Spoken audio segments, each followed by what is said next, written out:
na sawote konkoya na trasa samaba asam de biaba pa nano niema eja Abraham Kumsin otumrika free ni fie ahomache betina Power FM Dwabo Ase juwa de ye wabra na mogabe ti akonyan mu was simple no person hunu de mrase bedwafo beye afa twamene emra twamene tuo emra nsusu ye bia eba mame sisu bio na wo pese ohunu niamrase bedwafo ebeye edi afa emra nsusu ye bia ebebie kwan ama twamene tuo bi aba betotoga aba togana fotiri so enem waye biaba na samuaye wei eno ne be ma manfo akoma to mu yema na kodwo ponkroma metin nkache ofo ase ayire bi member of parliament woye information minister wakasa wasasemi ho wasemo mrane entra se ne yani nkomo benya ye baso susie enkomo ben na kodwo pese Ghana for nidi enkomo ban na wo pese eye donkuma ne dom kese etida se na ye bobo hu ne adwendwen ho fi se ye nyina ye nim ba bia Ghana edru he sabu se sika no wa ha mo na mo ka mo asem se sika nyina wa ha ba bia sika no wo no mo nkope na ye mfansiesie man yi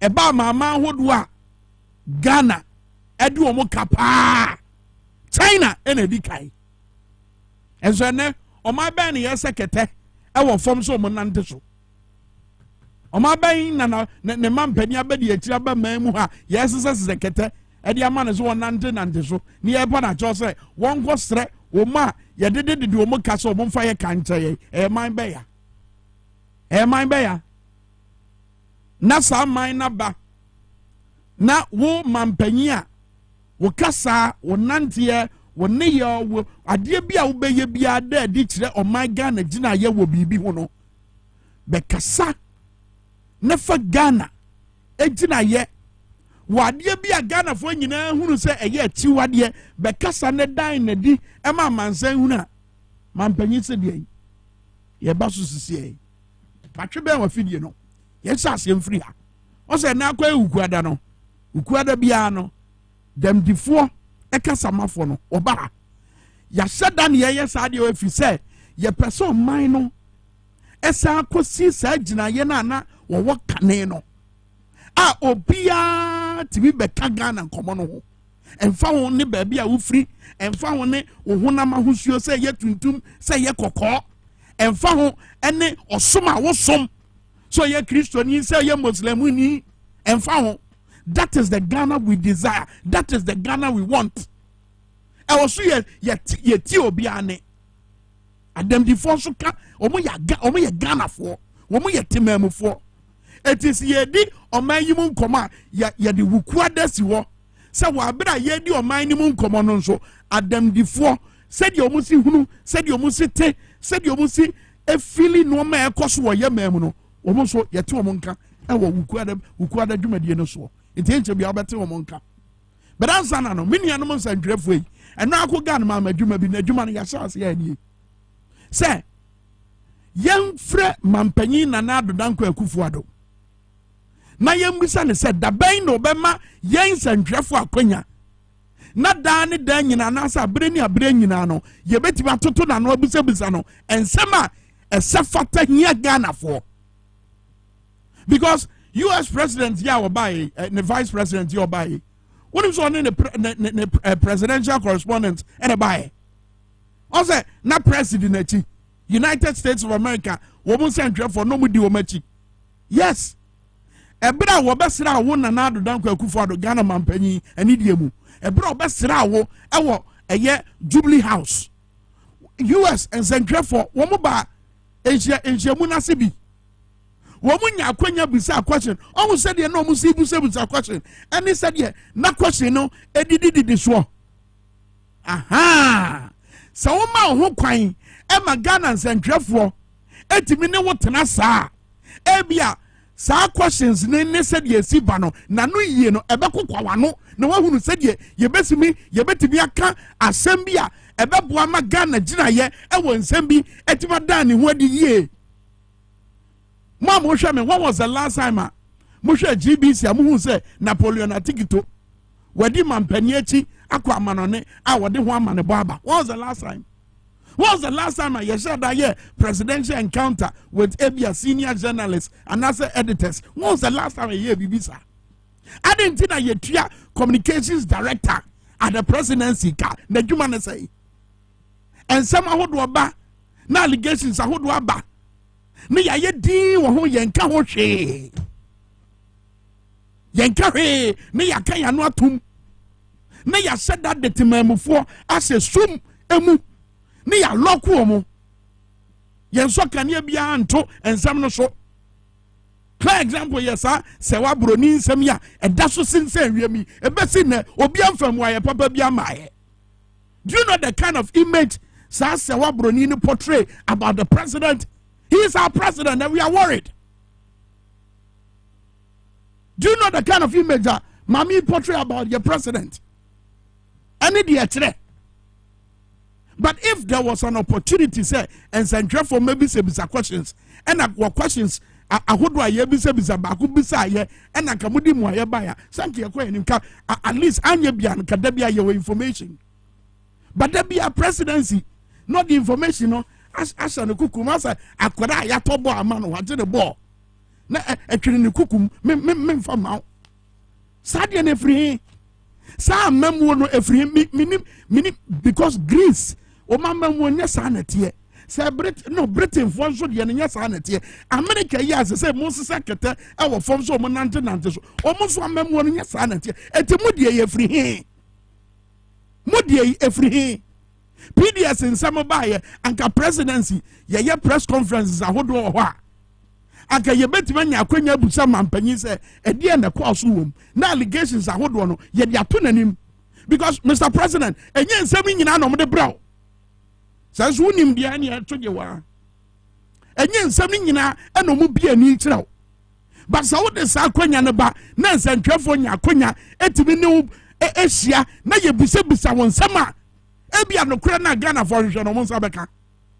Na nke de COVID-19 Auditor General's report yi e won sam ne de ato anim ne bisa nsam e ye dai on teacher bi kratafa to so du nwotwe then na kojo pon kruma owo information ministry Auditor General ne ka se wo butu omo ho ka wa bra emra ne ma omo kwan so omo nye sa mampanyi dia na ya afa ho ne abisa na de anu ya maye da ben ene ye behunu se oman Ghana mamu ayi a wodi aba hwe ye su da ben ye behunu sa de yi bi wom Sadia yibia, a yana man for yo, mama, a yana ya konono, da ben ye behunu bi, our young man, da ben.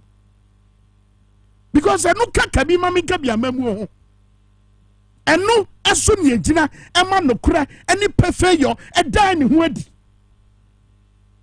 Sadia no ye dinner so. And a man no cry, perfeyo, a kuntabu, a dining word. Pasakwa yanini. Eti the other one say and Central radio so government officials ye raise issues obi ampeso obekasa so what we do is say monologue na ye beye te say dem ye ni raise issues no opa beya no opa menya no and because obehunu say da bia no ye raise issues no but so much say that they akoto abonte no de brofo kese bia to so false information misinformation. That is abrofo kese no wona anya di hunahuna mo. Ba se Ghana nsantwefo afei na wo samo mamo homene so. Na no kra no mo nkoso mpagya mu se da be ya mansan ti ye da tinti amansan be hunu de ekoso. De ekoso ba ko ehu enie. Mame eye owura kodwo pon kromofo ase ayere bi mrahye badwani a wo ye information minister yete ne nka ache. And no name be transfonyi Bonnie. Transfonyi na controversial picture be di come later.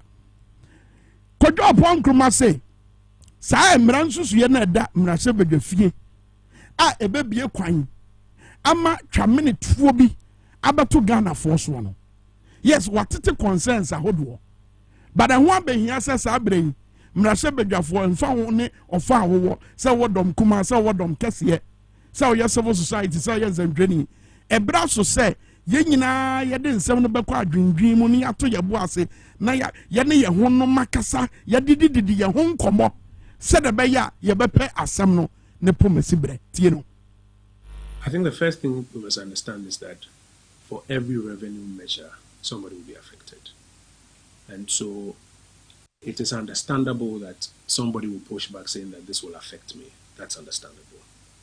But we must also look at the bigger picture of what we want to achieve collectively as a republic. And in the midst of that, also be willing to have a certain conversation. What are the tweaks that can be made to the current draft of the bill as is, so that we can find a good middle ground and still close this about 4 billion gap that we need to do on the revenue side. So I'm not even too fixated about arguing with Guta or AGI or somebody. We must find a certain decent middle ground that allows us to close this gap for our collective good. To our colleagues in the minority, I think it is clear as we go along that we need to work together to achieve a certain objective for the country. And so sometimes, yes, we all get, whipped up and whips are put in place that let's do this, let's do that. But I think we have to look at the country's interest at this point in time. The world is ready to help us. China, the Paris Club, the external creditors, we have reason to believe are all with us in a good place now.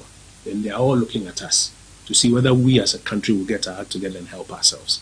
So my call, my appeal is to us in government, those in the minority, those in the economic groups, that we all need to find a certain common middle ground and ensure that at the end of the day, these revenue bills pass and we're able to close this 4 billion gap or so, and then be able to cross this threshold for our collective good. And what signals are you picking from the minority? I don't have any signals from them. It's the initial conversations that they've put out that we are all privy to. But I think all of us can continuously talk to ourselves over and over again. That it's not about the majority versus the minority.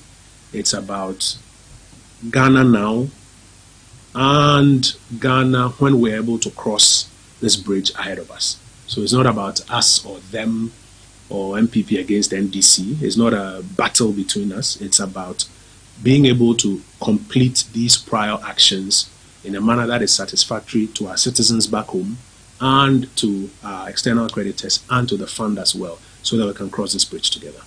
Don't you need to scale up the engagements to bring them on board, to have them buy into your ideas so that they can? My specific answer to your question is that I am not privy to it. I know there are people who are handling it. Oh. From my point of view, the appeal is what I'm making, that collectively, regardless of our various interests, we have to understand that we're at a very critical junction where all of us need to find a certain common ground and get these measures passed so that we can bring or cement that stability that the Ghanaian cedi in particular and the Ghanaian economy is beginning to enjoy. We have to quickly do that so that we can now move to the bigger agenda of getting the broader economy growing again, expanding again, and accommodating a lot more people. Remember, about 85 billion is not chicken change. 85 billion cedis is a lot of money. Even if you forget about the specific nominal figures we are talking about now, the rule of thumb is that about 20 to 25% of economic activity should be coming back to the Treasury, for the Treasury to use that in funding all the things that we are looking for. Somebody has a factory somewhere out there, and the road to that factory is not being tarred. Water supply is not available there. Security is not available there.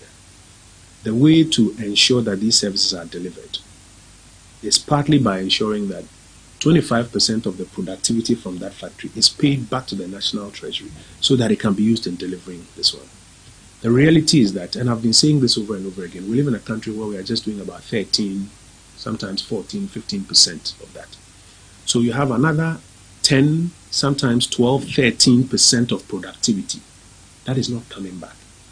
What these measures are to do essentially will be to close that gap. So even if you forget the nominal figures that you can raise the same amount of money by doing something else, we have a gap between what we produce as a country and how much of it comes back to the national treasury.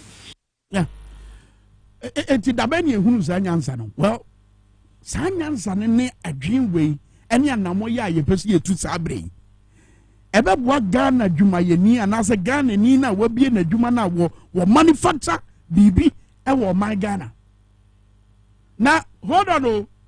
Kojo se ebra so se ebe kasa se Ghana for. Enye ndisi ni MPP asem. Na 2015, 2014, 2013 anka kasa ne ti se ya kamunyiri se nka Ghana nka sabre ye free sa subanya kojo wo pese ye yi free way. Because suban ben na mo dan na di 2012 in fact mills ba foforo no mo sa se this one a minute mahama so ba ya no mo sa se this one a minute sa kopim say wo free presidency mu and I say wo free aban mu sa suban now at our point and a kojo upon kroma and mo kasa ma political party a ye from MPP mo wa aban mu mabahunu say enkomo bi wo ho a eye Ghana nkomo enti ya ye ndi ni se Ghana for da be na mo hunu sa and at this time no mo ka say at this one no ehun abehia say Ghana ye economy ni ye hia sika ye de be tuatua entokro bi abone e wo man Ghana economy sa tokro no wan abone sa tokro no wan abone ye ekura bi na be hwe ye na anakusi bi na abone ntokro wo san tokro no na bone ye eti Ghana ni na wono no atete ne bawure mu no wa bi adwuma already wo je no momotuo yi levy tuo yi wo je ne bi o wo sa je no yade akodie wo coronavirus tuo ye ba fa nwo a wo beto agu ne ka mu ana fa nwo a wo beto agu eye company ne ka mu se da be ya e de supplies be kwa akomema ada eye adjoining companies no sa fa fa nwo na woto no eto awodo de da so na wo wi awasa de eto we asa beto so justify say wo bre ya ye wo mi ya ba ho kirem na Ghana hia sika na sika bebrebe na mo boaboa no e wo Ghana dim no mo de ye dan e de na mo wo de kire a mo betimi dia convince Ghana ni a watete ne bawure mu e bie na dwuma afa nkofo adwuma say yama kwan na sa mra nsusu ye embeda ne mra na ma kwan ma sa to we embeda ye so e de na mo wo de kire come and show us. He who comes to equity must come with ye. Come with clean hands. Fa betre ye. Ede na wo de kire. Ede na kura wonsam de ede na wo. Wo betimi dia convince ye say wenti Ghana for ma bia mo dwuma. Ghana for mo manufacture eye Ghana no ma wo Ghana. Sa to e mo jintum. Me bompa ye guso a ye wo so ahoma no yenya eye eja Abraham Kumsina ye ne de bekasa. But the last time womo kasa ya graphic online a reporter will say the bill seeks to slap 20% excise tax on locally produced mineral water and beverages, a further 5% special levy on profit before tax on all companies to be known as growth stability levy. Edin the omunim too rough. Boss ya pedi bi amano growth stability levy. Bakono so say your friend is saying. Was say Ghana Federation of Labor said imposing a 20% excise tax on some products, including sweetened beverages, needed an urgent review, given that local manufacturers were already grappling with at least 17 different taxes. Local manufacturer no. There were ensure sachet water no. Nia waya doko dia no nom dia no dia ya na ewia ba bo se ye dia hye fridge mu ni anom na ye no Ghana no. Sa kakrawa na oton bo se small girl ya ba jibi na ono so ne so to keto a wabie no waton bi na onya kakra ko ne botom no. A ye de ho to e ba beto no so na ye de sa to no to no so a manufacturer no be mabo no so. Na de okwa akofa de aba retail no so ono so mabo no so na de obekwa akoton no so wo ton ma wa ono so amabo no so adai bone ban pa na Ghana fire mo Abraham Kumsin and the Federation of Labor no nano my sorry how much and he was banging his hopes when Mrase Bedwafie say a day na Mrase Bedwafo mo beye ofuase ayire BMP and the information minister where Mrase Bedwani wono na ekasa say was say breadu say san komo we ye be na Ghana nkomo Abraham Kumsin wa homa no so ye ne ni nkomo eje Abraham ye mo ache me da se pass wa Japan ye say what do you be kasa anopa akura ka fra say ye mo asori anopa say we ka fra pa na enkomo na ni o ba bi akoduru ni so ati kodwo opon kromanka no phone comedy no why mu pa because that way what hosting tell why you interview in pepi wo time no wo joy joy what me tell I wish say come on about two lines in the thing me no edi ababai kodwo di hujuma because that and so now wo mu di time or joy no you only behaving like this at all we change your money Papa, today, and from Dawson, I don't know why this MPP government is doing what they are doing. Because on the same, on a COVID time, what woman have free, say, what you say, electricity. Yeah. And check, you turn back, say, oh, no, free. Meanwhile, no, we have to pay. So what is it? They say, we are open. Dynasty and accident. I didn't want to say free. No, eventually you made us to pay. We be say also free. What is it? Nancy haircut. Did he want them buy? President can also can something different. When the president was saying that there's not going to be any haircut. Me now was very happy. I mean, when I say Hekatina, I started. We say, Babaya, also there is no. I said, you know, one kind of create. The taxes, like you listed them. Taxes is also. Anybody go. What's a Sabre 17 taxes and a Damaso? No, I didn't really know, man. I already said, and it's done. So, no woman anymore. So, you're coming on the boat. I don't know why. I don't see their mindset. You are saying that you are going to say, I didn't know, government, country first, whatever. Country what first? Only who ever more revenue. Maudi Ebu Mino. You are destroying all these industries. But what does was it still our year revenue? Was it Togrobia about my Ghana Sikasemu? I was here to a Santo Croding in Emu. And from Dawson, Kwame, in fact, ended my brain center. Me, I'll come to the studio, but arrange. Other China, so we need to let these people know, say, Ghanaians are not so foolish like they perceive us to be. Taxes, Obian himself, are buying here taxes. For King Debu or mine. But how are they applying the taxes that they have been taking? How are they doing it? No, no, okay, one expenditure. We have told you, say, look, I buy Nipa or Dawson, Minister Dawson, Stafford Dawson. So what my he was saying something, I heard him, they are cutting down. What are they cutting down? What expenditure are they cutting down? No, you should inspire these people. The way they talk, you know. I'm really disappointed in them. Or say about more manufacturers now.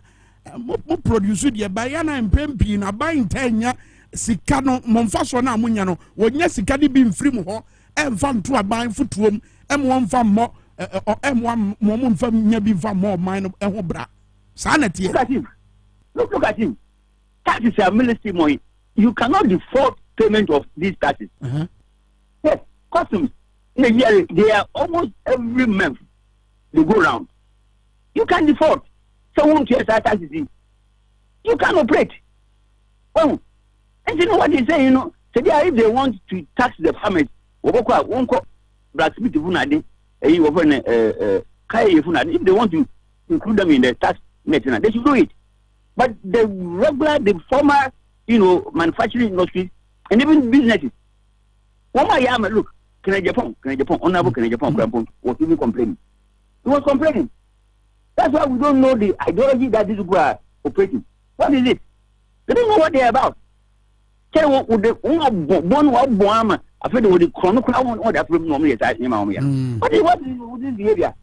And so me and I wanted to come to this, but my bread. Yeah. This guy's government, but you do arrange for me. Very well. Actually, on Friday and the Monday, so that we are even going to issue another statement. Okay. Yes, sir. We issued a statement on even the behavior of the NDC MPs. Very well. How they behave in Parliament the other time. Very we are really worried. They are coming out again. What is it? They want to plunge this country into some area where we cannot, wake up again. What is it? Oh, Father, you stop talking like that. When we hear him, we get sick. The way the analysis video all your crumble, it doesn't make sense. I wish I can meet this man one-on-one. What is it? It is that we are fools. We are destroying industries. We are collapsing businesses. Straight onto your taxes. And how do you apply these taxes? Why? Why are they behaving like this? Anyway. Talk to him. If you like, arrange and bring me to your silos. If you come, he should be in his office and then we banter. Okay. What kind of behavior is this? And talk from the presidency up to the grass. Father, Enfenzia, Metuabufu na say, Enfenzia, Father Abraham Kumsen, Federation of Labor, or one penny for the back. But Abusia for your kind of very simple. 200 yen abode. Mo digit for na Dwabo Ase Babosia wa Ghana for di mu a. E dia na mo wode kire se ba ko nie mienu nie miensa nie enan nie enum nie ye dia ye. E dia na mo wode kire. That is the only way you can convince the working Ghanaian, the Ghanaian manufacturer. That is the only way I'll be convincing and say, Yenti said 20 become 17 taxes and almost dada. What's the be pay so and as a come for ye at the indeed to said ye, woman no manufacturers and your local producers no woman ye Sikano Munyana, Nasa Fasono Munyano, woman for be. And my buying fanya bibia. Me was 17 taxes and a domoso. Would ye nim taxes ni big crampono, yenim she crano. So what crabby beer from anone at the abam minimum at the abbey bibi one ne factory one. A yana a far pot were free. Oh, Bibisa a far pot were free. Now a group pot one wa faka now the cano a far the free pot war at the accord ne factory one. Sabe fango no eya no to free beboa e de na ama fango bo akoso mpredo do. So what are you saying? I mean, the argument say manufacturers, they don't give to a bino. It's a mute argument. Now you na Speaker of Parliament, and now what you say? Yes, power belongs to the people.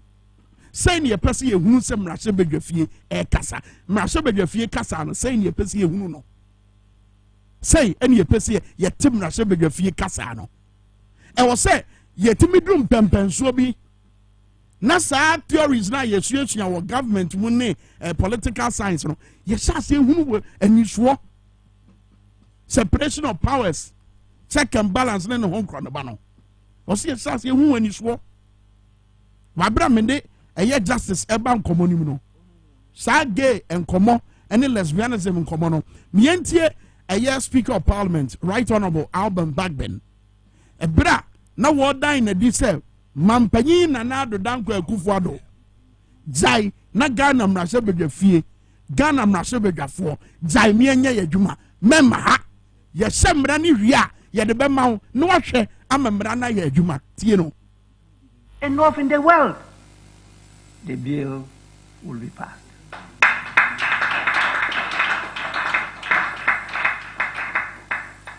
This is the word to His Excellency the President. There is no way he can intervene. That answer he gave. That is now before Parliament. And when he gets to a stage that he will come in. Hey, please. This is legislation. This is not execution. Wait until we pass it and then we direct you to execute it. That is when you come in.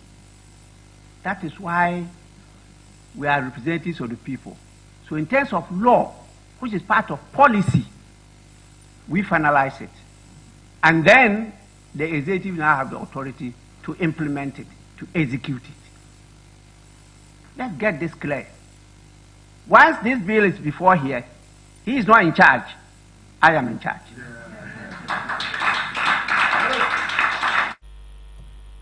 Yes. Whilst this bill no one day in charge. Speaker Kasa. Justice Mami from Rankomoimu. Sauja Ghana is a yes, ye no money, sir. I'm a frano maya. Ye ya de bab abe fore. Ya di yomwa. Unhune say. Any jina ho do a yes sisi. Mampanyi kasa wo asemi ho. And I think so speaker ya de abe boss unhune say. Bofo Kwame Minkah nyame hyira Adam difo nyina gya nyame mmoa wo na onye okese na anama bia otutu bia enkoyie. Amen. Kwame da wase. Meda speaker nso ase. So odwena Adam difo aye wo man mu. Meda danase. Se ni yahwehwe no. Se ni yepe no. The speaker kan ye no eye pa. Na saa asem we ya aba no Kwame abade dawo. Abache. Enye nne na eba. Ye man pani tu kwan emle bi atwam. Okeka ne brofo. Mintimi nkan wa agise mu amakọ university akese. It is bound to happen. Mo ebetimi aba ebetimi asi samanfo sori se ekueku ahodo sori mo homene so a na me sure black Kwame o se ebetimi asi nti asi e mane nya Ghana ni bia nwanwa. Yes ye man pani no kasa na se bi yen centrofo bi ni mo wo kurum ano ana mo refi badam penifo bia sori atia penifo ndo mbe sori atia na emum no ana de bia na ye mabra ho se ye wo Christian council wo man mu ye wo Christopher akuku dam e wo man mu ne so abri nyina intu ahyew eye ba asem bi hu ana ye ntiase president si gina ye na se o man ye mpa e wo se ye kono ho ne ye keka kire ne se o man no ye ni nje hu so o ka se president si gina ya era gina ya ban na o pesa wo te se president si e wo sa gay ni lesbianism and somebody na o pesa wo te se wo ka ebe mo anya ahotoso say yes me president akasa a watch Ghana gina ye ensembe no adia me pese me president kan ni say sa die we die o man Ghana yen so yes so your president a wonim say Ghana your president no ono ne ye fada ye ja ye bibia ya de nyina no omuso ni papa mu de nsem bi bata ho dabi human rights bi hwe ene wiase no bibia ye kɔ no won black Kwame si edi ye nuanom abrofo na chi a Africa ye beye bone na ye bone a ye beye nso nyame mfa nche ye da Adam difo o man mu mesre mu ade na eba no de maye ya nsom ye ni amompa ye anta o man pani John Dramani Mahamachi no amaji ya saade we ba betwetwere ye kom mesra Adam difo mesra o ma Ghana pam chew mabunu maba wa yesiso awofo ajanom mu na saade we hya mu nso mu meko school no mesra mo mu kwa mu fo mu hya bible mu tu o mu afutu papa na nya saa ni amom paye na se government anchenye saade we ba betwetwere ye kom yes wabra ye wo mran susu ya speaker say wono wo ha de samra no wo mbetwere speaker kan nenso sabi kafra wakan wasofo mpanimfo animo ai speaker kan apostle general mu nyina tete ho onim se mra se bedwom na du ba bi a speaker kasa ye to aba na nya mra se bedwom na ye to aba no petimi wie ni we ye mra nsusu ya emfra ban ho ne bae o efri ankrankra bi ho ne bae ena mra se bedwafo bi asom ena omode akọ mra se bedwafie ena omu kuruche ai aba amena ba ba ye mra we emfra ban ho ne bae o ejejemu we ema akoma ndo yem ema akoma ntomi yem da president no osisi nti makoma sama akoma pa betomi yem da mpai bona me bose ma speaker nyimla yintum kopim tama ebeto abawie misre speaker mi said dansayem me ko to dwegu fom also bo mo nyɛ mmara no ho adwuma da bi kɔpem time a yɛbɛto abawie na so mo yɛ mmara wo ho adwuma bɛyɛ so committee na wie na adwuma oh committee na wie na adwuma committee ni be wie ba wo de bɛba ɛno nti na me bɔ mpa yɛ sɛ mmara hyɛ badwafoɔ ɔmo ntwentwe ɔmo na ase mo kɔ asɔre mo gye Christian didi mo wɔ Africa mo hwɛ mo constituency yɛn ayɛ to abama mo sabi mmara hyɛ badwafoɔ na egu ɔno ɛnyɛ ɔmo nko na sɔre sɛ ɔyɛ MPP ni nti makɔtena ho ana me NDC ni nti nko a ɔboa yɛn mu bi a yɛwɔ fam no dɔw yɛn mu bi a yɛwɔ temama ɔman no yɛ dɔw nti yɛ ma ɔkɔtena hɔ nti mo yɛ ade a mo ndwene temamufoɔ ho mo ndwene kristofoɔ ho me sɛ mmara hyɛ badwafoɔ sɛ titru NDC mmara hyɛ badwafoɔ deɛ ɛkɔ so no mo ma Ghanafoɔ yɛ ninje me srɛ wɔ mo me pa wɔ mo kyɛw yɛn mu bi a yɛte a yɛkasa ma mo no yɛ ni hwio yɛ brɛ sɛ nyɛ Kwame ne bɛma me lɔlofo aba ha ɛdene sɛ metumi aba ha ɛnyɛ Apostle Dr. Parkwesi Humans adamdifoɔ president a ɛdene sɛ mɛba ha ɔsoro de hyɛ amankɔ apam baabi a wo bi a mekyia wo hwɛ bra Kwame mɛsrɛ asɛm wei a aba no me pa wo kyɛw ɛnyɛ kɔdwo akasɛm ɛnyɛ NDC MPP ɛyɛ kristofoɔ a yɛwɔ ɔman mu ɛne Ghanafoɔ nyinaa ɔman no yɛyɛ dea ɛna wɔsɛ yɛtena ase ahemfofoɔ mpanifoɔ ahemfo titiriw nipa titiriw a mowɔ ɔman mu a mokasa pam no monkɔ ɔmampanin no aso na monka nkyerɛ ne sɛ ɔne ne ɔmampanin nti wɔka ne sɛ maanye ntumi nyi ntoma a na ɛdɛ na aba wɔyɛ hi asɛm ɛwɔ ɔman Ghana nyinaa no adɛn nti na yɛn nkoa na amanɔnefoɔ yi a nkɔmbɛtumi aboa yɛn wɔ mu gyina so de pressure bi ato yɛ so ɔmu nim sɛ sɛbio kafrakyɛ yɛn sɛ nso yɛtwe adwale yɛnim management sɛbi kafrakyɛ yɛ knowledge wɔ fam sɛbio nti ɔmo kyekyere adeɛ no a na ɔmo abɛgya agu Africafoɔ so sɛ yɛn nsom ne yɛnhwɛ deɛ ɛbɛyɛ no nti sɛ woyɛ ɔmampanin ne nkɔfoɔ wei ba na wanyɛ bold wode ɔmo kɔkɔ no bɛgye nneɛma bi a wo sɛ sɛ wogye tom wanyɛ bold awurade ɔmampanin agudie ɔmampanin aguade ɛnyɛ saa kɛkɛ o ɛyɛ akukuduro ɛyɛ bold na yɛhunu saa Nana Addo mu aba nko aka de danka we kura ɔman sosɔ no so mu ama wɔde ma menkyerɛ adeɛ bi mesrɛ mo ma me yɛbɛbɔ clips mmienu John Mahama deɛ no ɛno ne yɛde bɛtwa toɔ ba ma me His Excellency Nana Addo Dankwa Akufo-Addo ɛberɛ New York Times reporter no ebisa na asɛm ɛde afa gay ne lesbianism nsɛnsɛm ne ɔman Ghana yɛgyina yɛ wɔ saa asɛm no mu wɔ aberɛ US adan ne gyina yɛ ɛwɔ saa asɛm no di ɛne hia ne sɛ wɔn pɛ sɛ yɛbɛtiatia gay ne lesbian so ɔmo ɛfa ahodie so emuayɛ a yɛma mpanyin Nana Addo Dankwa Akufo-Addo wɔde ma New York reporter no enie. Yes, what's the name? Kano Youngs of the New York Times. Zolan. Mr. Young, so thank you for the question. First of all, we don't have any such legislation here in Ghana. A bill has been proposed to the Parliament of Ghana, which has all kinds of ramifications, which is now being considered by the Parliament. It hasn't been passed, so the statement that there is legislation in Ghana to that effect is not accurate. The bill is going through the Parliament. It's going through the Parliament. The Attorney General has found it necessary to speak to the committee about it regarding the constitutionality or otherwise of several of its provisions, and the Parliament is dealing with it. At the end of the process, I will come in. But in the meantime, the Parliament is dealing with it. And I have no doubt that the Parliament of Ghana will show, as it has done in the past, first of all, its sensitivity to human rights issues, as well as to the feelings of our population, and will come out with a responsible response to the proposed. The legislation was a legislation that has been provided as a private member's bill.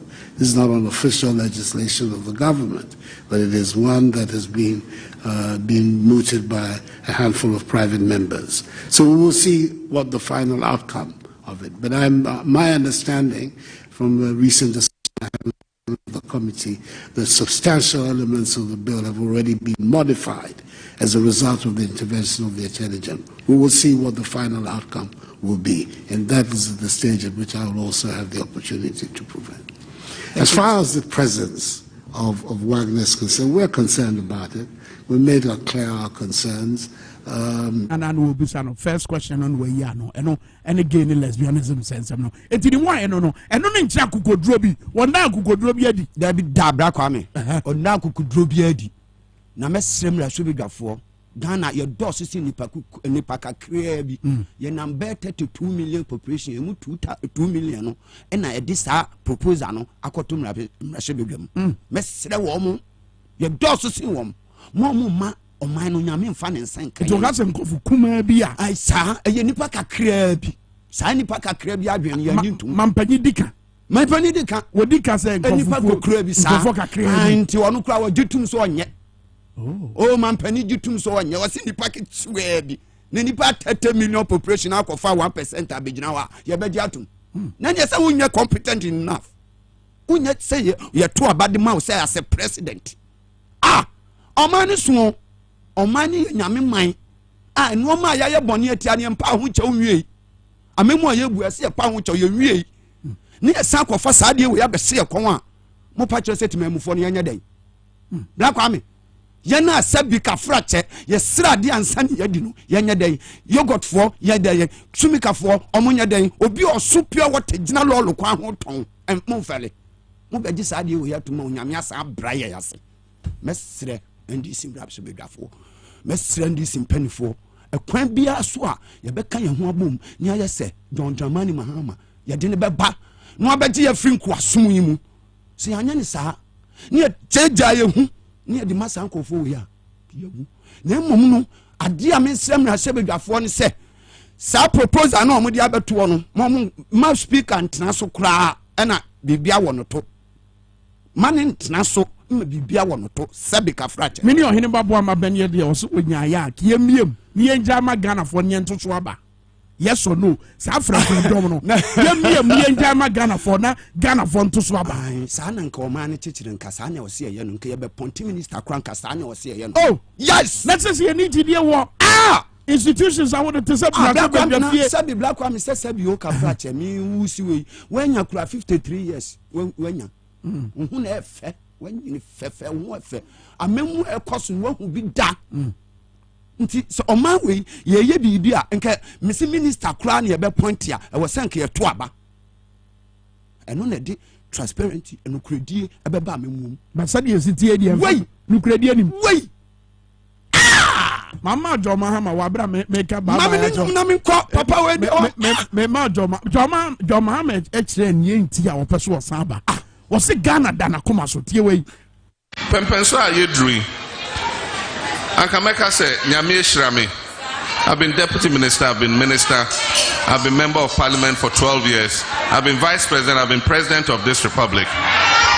Enti anka meka se it's time for me to take a rest. Meje mahome. But what kind of rest can you take? What kind of rest can you take when you can't sleep? Mean to me nje mahome. If we say meje mahome, I mean to me na.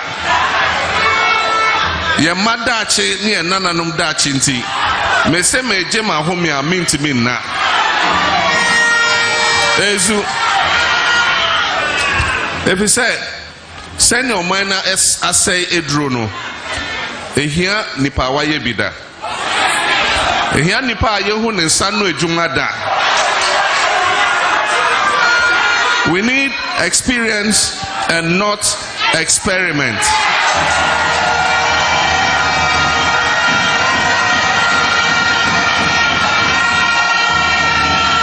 So what your radio no so anya say bia wabi na abewura studio ha we ye nipa do edoma no matwa hia wabra his excellency John Mahama na probo no eto aso wo mfimfim mantam no kire say o my Ghana da na koma so wontimi enkoda wabra o my no esai ne ma ne nana no nti wontimi na enkata nani enkoje na home ba wasi enkete say wo begina no asom ne mai o yehia wasabra yedru o my Ghana yehia experience and yes, so baby. Justice, me dan say so by now. Just say the best say be. Rapper ni nyame kan ho onyo kese on bless you up kwani asen so. Adam before power baso. Amen. Amen. Yes, and true ni bia na betimi ayese. Nyame kan wate. Amen. Me dan say. You Tonton Sansan and ye dia brem justice tan say.